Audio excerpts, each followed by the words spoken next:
Bonsoir à toutes et à tous, bienvenue à ce journal. Voici les titres à la une de l'actualité. Vers le renforcement de la lutte contre la pauvreté, le gouvernement taïwanais octroie un don de 8800 tonnes métriques de riz à l'organisation non gouvernementale Food for the Poor œuvrant en Haïti. Les citoyens ne sont pas toujours au bout de leur calvaire pour s'approvisionner en carburant sur le marché local. Le comité consultatif indépendant chargé du projet de la nouvelle constitution remettra au cours de ce mois les résultats de ses travaux à l'exécutif, annonce le professeur Louis Nopierre, membre du dit comité. Les visages de la liberté, tel est le thème d'une nouvelle exposition d'œuvres de l'artiste Jean-Claude Legagneur qui débutera le 10 janvier prochain au local du musée du Panthéon national Mupana. Rouven Saint-Fort et Jose-Philippe François nous présenteront un reportage dans cette édition. Et puis à l'étranger, les supporters de Donald Trump font irruption mercredi et le Capitole qui a suspendu en urgence la session destinée à certifier la victoire de Joe Biden à la présidentielle au Royaume-Uni. La justice refuse de libérer Julian Assange, dont la question de l'extradition n'est toujours pas réglée. Restez avec nous. Si vous jugez que cette vidéo est intéressante, n'hésitez pas à liker et partager la vidéo. Et surtout, n'oubliez pas de vous abonner à cette chaîne et activer la cloche de notification pour ne pas louper aucune de nos vidéos. Merci de rester fidèle, Madame, Monsieur. Voici le développement du journal. Le gouvernement taïwanais octroie un don de 8800 tonnes métriques de riz à l'organisation non gouvernementale Food for the Poor œuvrant en Haïti. Un protocole d'accord a été signé en ce sens le 6 janvier au local de l'organisation caritative sur la route de l'aéroport. L'occasion pour le responsable de la branche d'Haïti Food for the Poor, Monseigneur Auger Beauvoir, de saluer les donateurs. Une initiative qui permettra, dit-il, de soulager les couches les plus vulnérables frappées de plein fouet par la crise socio-économique. Ces propos ont été recueillis par Moïse Saint-Éloi et Wilkins Moïse. Suivez. Le partenariat entre la République de Chine, Taïwan et Food for the Poor fait partie de l'histoire de nos deux peuples et se situe dans le cadre de cette grande et indéfectible amitié entre le peuple taïwanais et le peuple haïtien. Comme disait Cicéron, l'histoire qui est témoin des siècles nous rassemble aujourd'hui pour ce rendez-vous qui est devenu un événement annuel depuis 14 ans. L'histoire, cette lumière qui empêche d'occulter la vérité, parlera de la franche collaboration ayant toujours soutenu notre partenariat. Elle parlera de la vérité de la faim qui ronge nos enfants et nos vieillards. Et elle parlera enfin de notre volonté réelle et éprouvée d'apporter notre modeste contribution à l'amélioration de cette situation. L'histoire, cette vie de mémoire, se souviendra de la générosité du peuple taïwanais envers le peuple haïtien. Sur le plan de la sécurité alimentaire, des jours sombres attendent encore la population haïtienne. Monsieur l'ambassadeur, tout cela pour vous dire combien ce don de 8800 tonnes métriques de riz de votre gouvernement arrive à point nommé. Oui, ce don arrive à point nommé. De son côté, l'ambassadeur de la République de Chine, Taïwan en Haïti, Wen Jiankou, s'est félicité de ce geste de son gouvernement destiné aux plus démunis du pays. Il en a profité pour saluer le partenariat entre Food for the Poor et son gouvernement vieux de 14 ans. On l'écoute toujours au micro de Moïse Saint-Éloi et Wilkins Moïse. Au moment où les couches les plus vulnérables de la population haïtienne traverse une crise alimentaire particulièrement difficile.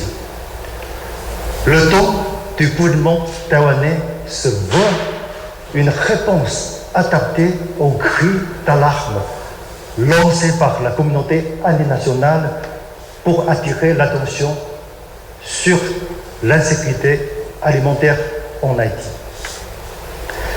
Face à l'ampleur des besoins à satisfaire dans ce contexte de crise alimentaire, nous savons que notre contribution est loin d'être satisfaisante pour résoudre tous les problèmes sociopolitiques. Toutefois,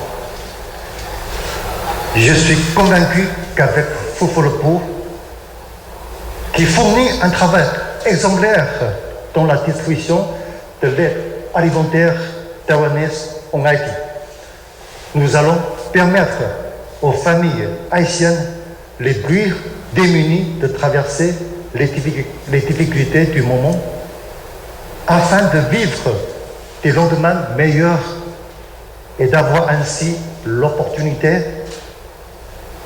d'améliorer leur quotidien. Les citoyens ne sont pas toujours au bout de leur calvaire pour s'approvisionner au carburant sur le marché local. De longues files de véhicules et de taxis-motos étaient encore visibles dans les quelques rares pompes d'essence de la capitale ayant reçu leur livraison de gasoline. Les Port-au-Prinsiens dénoncent le laxisme du gouvernement dans cette situation qui persiste dans le pays à l'aube du Nouvel An. Suivez ce reportage de Rove Gentuse Jean-Michel sur les images de Michelson Michel. Ils étaient encore nombreux, le 6 janvier, à faire la queue sous un soleil de plomb pour s'alimenter en carburant dans les quelques rares stations ayant reçu leur livraison de gasoline dans la zone métropolitaine de Port-au-Prince. Une situation malencontreuse et révoltante qui prévaut dans la capitale et d'autres régions du pays depuis décembre dernier, dénoncent ses clients en colère. Depuis à 6h du matin, je suis là. Parce que moi, mes gaz, je besoin pour me travailler. Je ne pas demander l'État job. J'ai besoin de gaz seulement, parce qu'avec ça, moi, je pour me travailler. Pour nous tous, pour petit manger, pour madame manger. Nous tous là. Depuis à 6h du matin, nous là, dans toute pompe, gourmet pour gaz, pompe gaz. Même pas besoin de job dans l'État, j'ai besoin de gaz pour me travailler. Et ça, payer un meilleur faire ça, mais même besoin de gaz. Bousculade, palabres sont le lot quotidien des consommateurs qui peinent à trouver le précieux liquide pour vaquer à leurs activités. À leurs difficultés s'ajoutent les fameux bidons jaunes et d'autres récipients traînés par les profiteurs pour stocker la gasoline et la revendre au marché noir. Ça c'est un véritable problème. Ça quand on a son véritable problème lié. Fallait hier là, tu as gaz là. Mais là bien regarder nous même nous pas une chance pour nous faire parce que raquette galon yo botel pas 10, pas 7, pas 5. Nous même nous pas nous chance. Ça me dit propriétaire yo, si tu as l'état dans le pays, ça me dit yo. Était 10 gallons yo. Si moun pas une moto, pas une machine pour une faire gaz. Ou pas ba yo gaz. Mais raquette pas quito prendre le prix. Raquette pas quito ou faire gaz.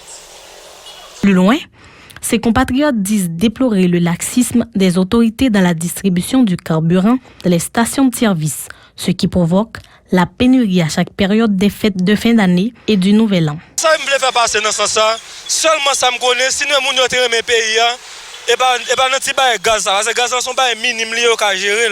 L'état ka gérer. Et à lâcher gaz rapide, bonheur, payer, et puis pour venir ba nous gaz nous-mêmes. Parce que nous-mêmes, nous qui classe nous, nous classe plus bas nous-mêmes.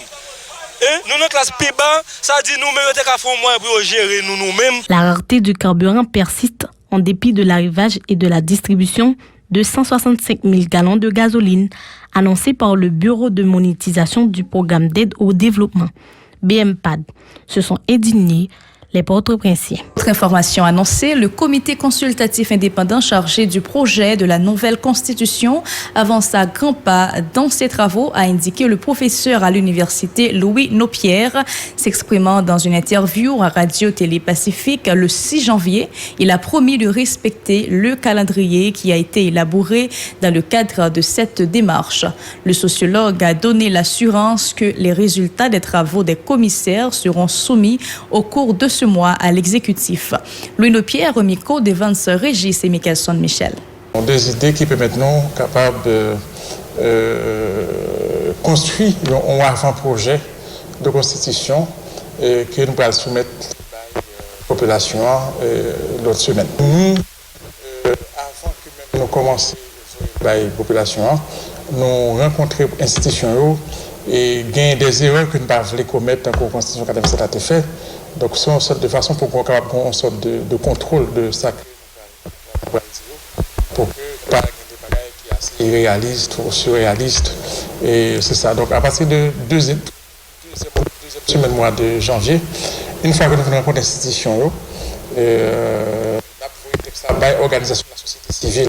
Et à partir de là, on a gagné des rencontres avec eux, des petites rencontres qui sont capables publiques, tout le monde est capable de voir, que nous allons discuter article par article avec l'organisation, ça qui pas correspond, ça qui est d'accord, ça pas d'accord, pour que nous ayons un projet de constitution qui au moins nous reproche que déjà la constitution 87 là, c'est-à-dire que des pouvoirs mal pensés, des rapports entre les pouvoirs mal articulés et que qui créent plus des obstinations que de résoudre problèmes de gouvernance pays.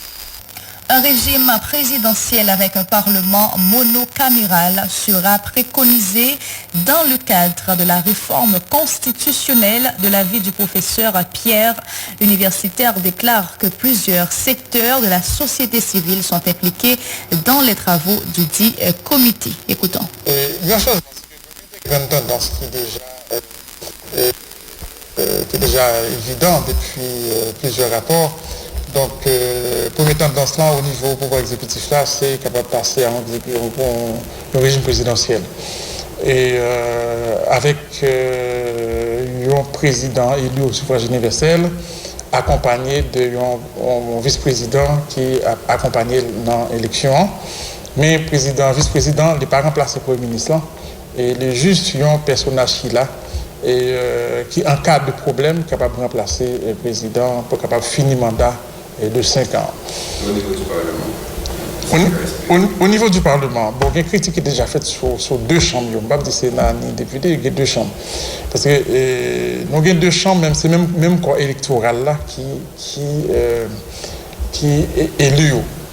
Sauf que pour deuxième chambre, c'est à l'échelle départementale. Pour première chambre des députés, c'est à l'échelle communale. Sauf au niveau de la fonction, il y a une même fonction législative. C'est-à-dire que même texte là, il faut que la chambre députés, la première chambre a voté et deuxième chambre a voté dans le même terme. Si pas un accord sur des détails ou sur des dispositions, il faut qu'on aller-retour et pas qu'un mécanisme pour capable de suspendre aller-retour. Ça qui fait que il y a un paquet de textes. Nous dit que le Parlement est productif, mais au fond, c'est que l'on regarde plus en détail, ou après, il y a un volume de textes, ou bien Sénat a voté, le Parlement n'a pas voté, la Chambre des députés n'a pas voté, ou bien la Chambre des députés a voté, le Sénat n'a pas voté. Donc, ça crée un problème de manque de productivité au Parlement, et donc, qui fait que la solution, c'était au passage à une seule chambre, au moins qui résumait et simplifiait le travail parlementaire. Le musée du Panthéon national Mupana se prépare à recevoir le public pour une nouvelle exposition titrée « Les visages de la liberté ». Cette collection d'œuvres de l'artiste Jean-Claude Legagneur présente l'histoire de la traversée des Noirs d'Afrique en Amérique. Elle montre les visages colorés de douleur de nos ancêtres qui ont acquis la liberté au prix du sang. Suivez ce reportage de Rouven Saint-Fort et Joseph-Philippe François. C'est une exposition de plus d'une trentaine d'œuvres du directeur général du Mupana et de l'artiste Jean-Claude Legagneur. Cette collection privée de l'artiste est exposée pour la première fois en Haïti sous le nom « Les visages de la liberté ». Les visages de la liberté.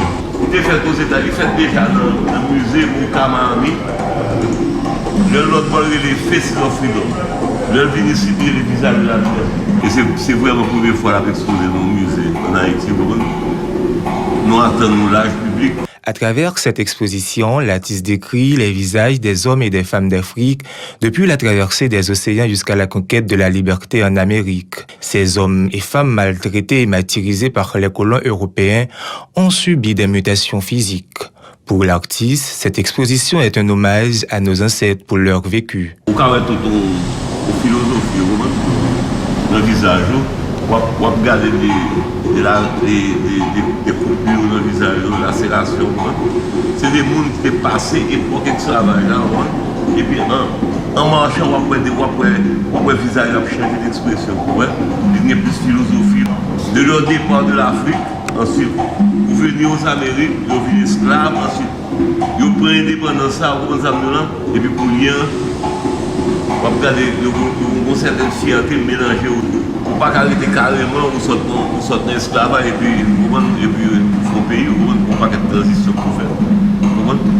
C'est des gens qui ont vécu extraordinaire. Il a souhaité que la collection soit un patrimoine du pays. Cette exposition fait le contraste entre la clarté et l'obscurité. De visage en visage, il y a une lueur d'espoir animant ces héros à conquérir la liberté. À chaque œuvre, Jean-Claude Le Gagnon montre des visages extraordinaires de nos ancêtres. L'œuvre, c'est moi-même, depuis l'entrée jusqu'à la fin. Son collection fait depuis en 2004, qui était voyagé, qui est allé aux États-Unis, et puis ensuite qui est retourné, qui est exposé dans le musée pour Kamami.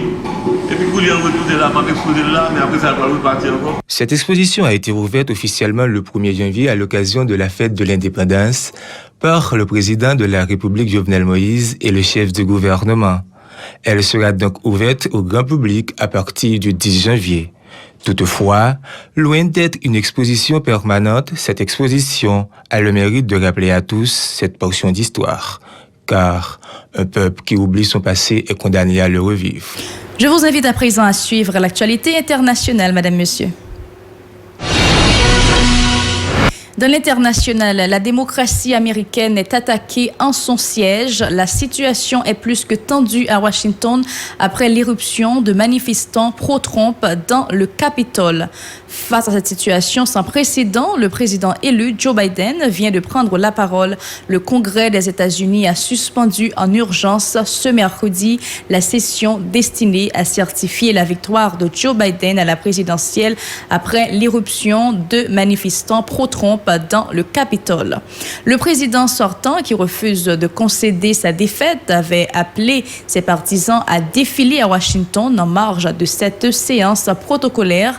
Après l'avoir écouté, certains manifestants se sont mis en marche vers le Congrès et la police avait ordonné l'évacuation de plusieurs bâtiments.